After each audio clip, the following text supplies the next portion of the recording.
Agra Gwalior road स्थित रोहता के Dwarika green phase 2 में कॉलोनी वासियों की ओर से शनिवार से श्रीमद् भागवत कथा का शुभारंभ किया गया। कथा से पूर्व महिलाओं ने भव्य कलश यात्रा निकाली। मंदिर परिसर से शुरू हुई कलश यात्रा नगर के मुख्य मार्गों और चौराहों से होते हुए कथा स्थल पर समाप्त हुई। कलश यात्रा में शामिल महिलाएं राधे कृष्ण का जय घोष कर रही थी। कलश यात्रा के मंदिर परिसर से पहुंचते ही कथा व्यास कृपालु किंकर जी महाराज ने कलश जल से व्यास पीठ को अभिसिंचित कर कथा का शुभारंभ किया। कथा के पहले दिन उन्होंने श्रीमद् भागवत पुराण की महत्ता का वर्णन करते हुए कहा कि कलयुग में भागवत कथा श्रवण से ही मोक्ष की प्राप्ति होती है। कलयुगी में प्रवेश करते ही राजा परीक्षित की बुद्धि का हरण हुआ था और उन्होंने अज्ञानतावश तपस्या में लीन ऋषि के गले में सर्प डाल दिया। इस पाप से मुक्ति पाने को राजा परीक्षित ने 7 दिनों तक श्रीमद् भागवत कथा का श्रवण किया। कथा श्रवण से ही उन्हें मोक्ष की प्राप्ति हुई। बताया जाता है कि सनातन धर्म में मनुष्य को पाप कर्म और असामाजिक कृत्यों को करने से रोकने के लिए पुराणों तथा धार्मिक ग्रंथों में अनेक प्रसंग दिए गए हैं। इन प्रसंगों के श्रवण से जीवन में सात्विकता आती है। सात्विक जीवन ही व्यक्ति को पुण्य की ओर ले जाता है और जो व्यक्ति पुण्य कर्म करता है वह मोक्ष की प्राप्ति करता है। भारत सर्कल न्यूज के लिए कन्हैयालाल दुबे की खास रिपोर्ट।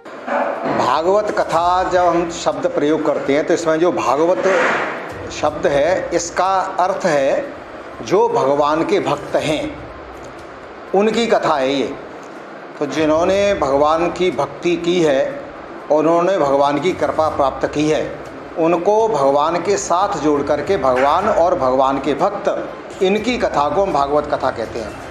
क्यों इस कथा को सुनना चाहिए? तो शास्त्र ऐसा कहता है कि जो हमारे अनेक प्रकार के सकाम भाव से यदि हम सुनते हैं तो हमारी मनोकामनाएं पूरी होती हैं और यदि हम निष्काम भाव से सुनते हैं तो निष्काम भाव से फिर हमारे परलोक का सुधार होता है। श्रीमद् भागवत में इस तरह के उदाहरण आए हैं कि क्यों सुननी चाहिए। तो इसके लिए एक भक्ति की कथा आती है जिसके 2 पुत्र हैं ज्ञान और वैराग्य, वो वृद्ध अवस्था में है। भक्ति ने उस कथा को जब सुना है तो भक्ति के साथ साथ उस ज्ञान वैराग्य भी पुनः जवान हो जाते हैं। आगे ये प्रश्न किया गया है इसमें कि भागवत कथा को सुनने से कैसे लोगों का उद्धार हो जाता है। तो फिर इसमें बताया गया कि जो पापी से पापी भी हैं, जिन्होंने अपने जीते जी कोई ऐसा जघन्य पाप किया है और वो अधम योनि में चले गए हैं, वो भी यदि इस कथा को सुन लें तो उनका भी उद्धार हो जाता है। तो इसमें एक धुंधकारी की कथा आती है।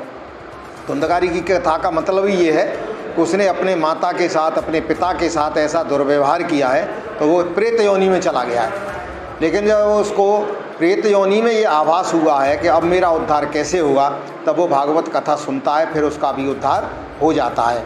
तो जाने में और अनजाने में जो हमसे, क्योंकि हम मनुष्य हैं तो कोई ना कोई भूल होती ही रहती है, उस भूल को पश्चाताप के रूप में भगवान के नाम से ही मिटाया जा सकता है और कोई दूसरा साधन नहीं है।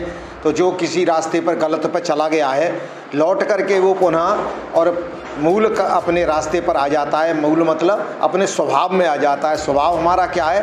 भगवान का जो भाव है वो हमारे मन के अंदर समा जाए, इसके लिए ये भागवत कथा कही जाती है। एक बड़ी अजीब बात है, देखो आप जब भागवत कथा सुनेंगे तो इसमें शुकदेव से आज द्वारिका फेज 2 में भगवत कथा का आयोजन हो रहा है। तो कृपालु किंकर महाराज जी इस कथा वाचन करेंगे।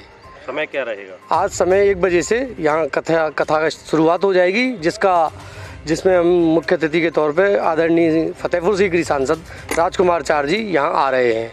सुबह कलश यात्रा निकाली गई है। 101 कलश यात्रा यहाँ से निकाली गई। द्वारिका फेज़ 1, द्वारिका फेज़ 2 और द्वारिका रेसिडेंसी से होते हुए कलश यात्रा निकाली गई, जिसके बाद प्रसाद वितरण हुआ और 1 बजे से कथा वाचन आज यहाँ शुरू हो जाएगी। और ये श्रीमद् भागवत कथा का प्रोग्राम हो रहा है द्वारका ग्रीन में। ये सार्वजनिक है और सनातन सभ्यता को आगे बढ़ाने के लिए, आने वाली पीढ़ी को और सनातन सभ्यता के बारे में समझाने के लिए हमारे आदरणीय कृपालु किंकर महाराज, जो हमारे द ग्रेट इंडिया संगठन के राष्ट्रीय संरक्षक हैं, वो एक बहुत अच्छे कथाकार भी हैं। और वो कथाकार ही नहीं, वो राष्ट्रवादी कथाकार हैं। उनकी कथा में एक राष्ट्रीयता झलकती है। इसलिए हमने ये आयोजन आने वाली नई पीढ़ी के लिए रखा है, जो कि सभी बच्चे, बुजुर्ग और हमारे नौजवान भाई ज़रूर इसमें भाग लें और इसे सुनने आएँ और उनको बहुत अच्छा लगेगा और बहुत आनंद लेंगे।